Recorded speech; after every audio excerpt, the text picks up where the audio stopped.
Okay, we're going to review the Gen 2 Google Nest Hub display that has sleep tracking features, and we're in my bedroom. And though it's broad daylight, it's very dark in here because I'm a sleep Nazi.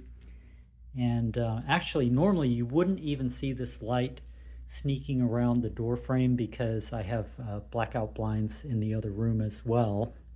So anyway, this just starting this way in the dark just shows how committed I am to good sleep. So I've got a couple of layers here. This is one layer of Venetians just to cover these kind of light creeping out of the edge here. And then I've got this blind that has tracks. It's the theoretically complete blackout, but you kind of need another treatment to really get the edges that still have some creep done too. We also have an airport next door, which you can hear, so I have these thick double pane windows. And so there is the Nest Hub Gen 2, and you might wonder, why is it over there by itself at the far end? Well, that's because you really, when you're setting it up, it's got to be pretty much level with the bed. We'll look at that. Let's just look at some quick things beforehand. So this is the old Gen 1 Nest Hub, and it's basically the same size.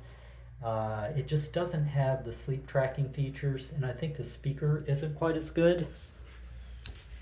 And also there is the Nest Hub Max, which I have in the kitchen, and it's also pretty similar. It's just got a bigger display, even bigger speakers, and it does have a camera, so if you do want to make a call through the display, people can see you. The Nest Hub, I know the Gen 2 you can accept a call and they just can't see you, although you can see them.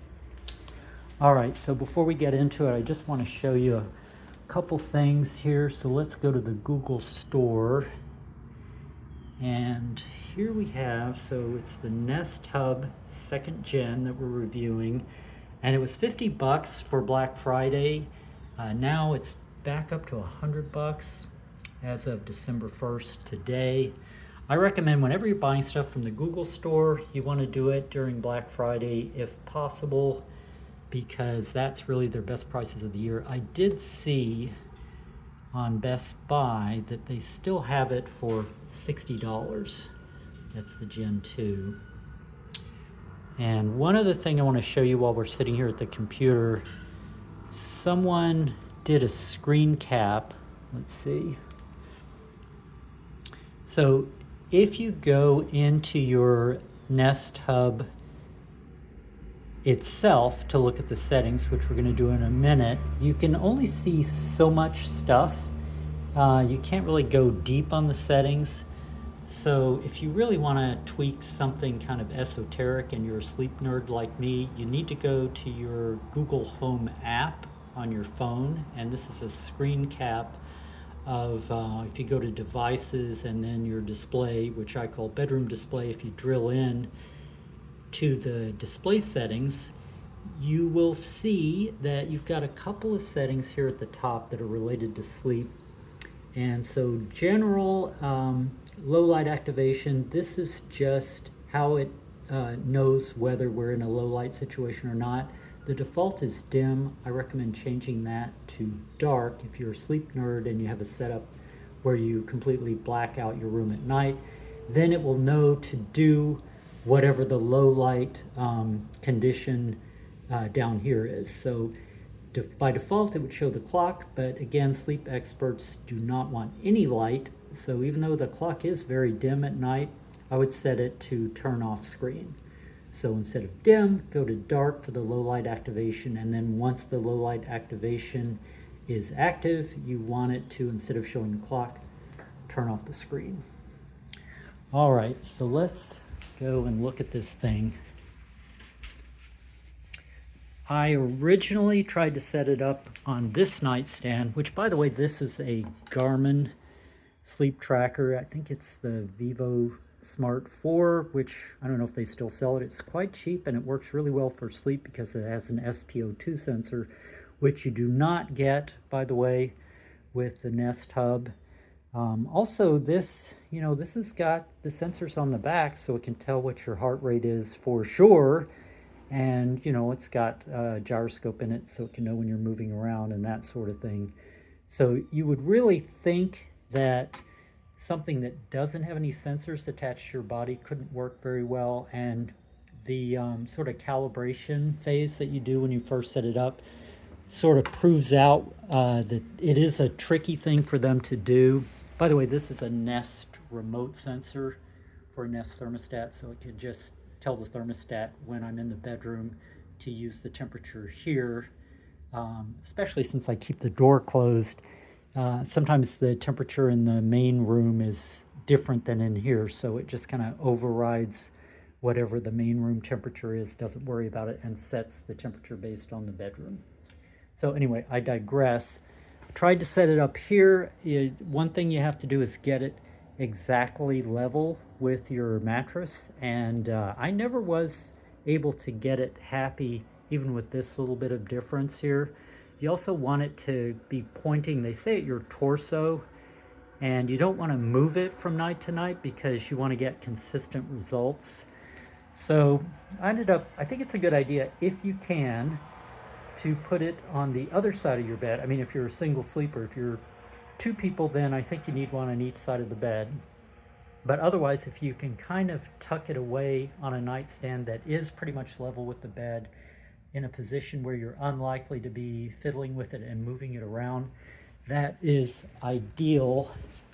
And so I did sleep with it last night. So if you're familiar with these Nest displays, so this is your home screen, and to get to settings, you swipe up. If you swipe to the right, like in the morning, it just kind of shows, current relevant stuff. And I guess under wellness, it would probably also have this, but in first thing in the morning, it's going to show it too. You can drill in. Oh, that says bedtime at 12 p.m. Okay, so when I set this up, the default is the sleep window for default is 11 a.m. to 7 a.m. And I changed it to 12 a.m. To 8 a.m., but I screwed up and put 12 p.m. So that's why you're going to see a couple things that look a little funny here. So yeah, so it shows my schedule here. And then notice we've got, let's just drill in. Okay, so now we see we have 3 pages of information. So this is kind of an overview. And this actually is correct. I fell asleep in basically 9 minutes, sounds right. I was sleepy and I fell asleep almost right away. Shows deep light and REM sleep. That actually does agree pretty much with what the Garmin usually reports, which is kind of amazing because this thing, like I said, it doesn't have any sensors on you. So the only thing it has, it's got the motion sensor to tell when you're thrashing around. It has the light sensor to tell, if you've got too much room light. It has the microphone, which it uses to detect your breathing and any coughing or events like that. And that's all it can do. So it's kind of inferring your sleep, which is pretty amazing that it can work at all. If you scroll to the right to the second page, it's got the schedule and sort of another overview here. And then if you scroll right to the third page, you've got your deep dive. I'm not sure that this is entirely right. Normally, you get almost all of your deep sleep at the front of the night, and you aren't going to get any longer deep sleep sessions towards the end of the night like this shows here. With the Garmin, I'll usually have a big deep sleep event, maybe an hour or two after I go to bed. I might have another little slice in the middle of the night. I might get a teeny slice like that later, before I wake up, but I wouldn't get another long period, so I'm a little skeptical about that. But I guess I need to do some direct comparisons using both in the same night to see what the results are. So that is pretty much it. I'm trying to think if there's anything else interesting. One thing I wondered about, so I use a noise generator. This is a electrofan, which lets you make the sound of different types of actual electric fans without having to have an electric fan. You can also do white noise, which is kind of a high pitch, or you can do brown noise, which is this. which has a more low frequency sound. I find that's more soothing. But you gotta wonder, since that thing is using a microphone to detect your breathing, would something like this interfere? It didn't seem to. I haven't tried. You can ask your Nest Hub to play white noise. Let's see.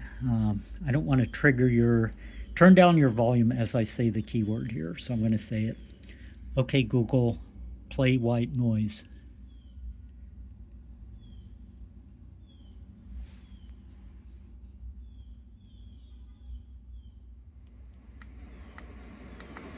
Okay, so I'm not sure if you let Google play your white noise, if it's able to cancel that out when it's listening to you through the microphone. So maybe that's worth an experiment to find out.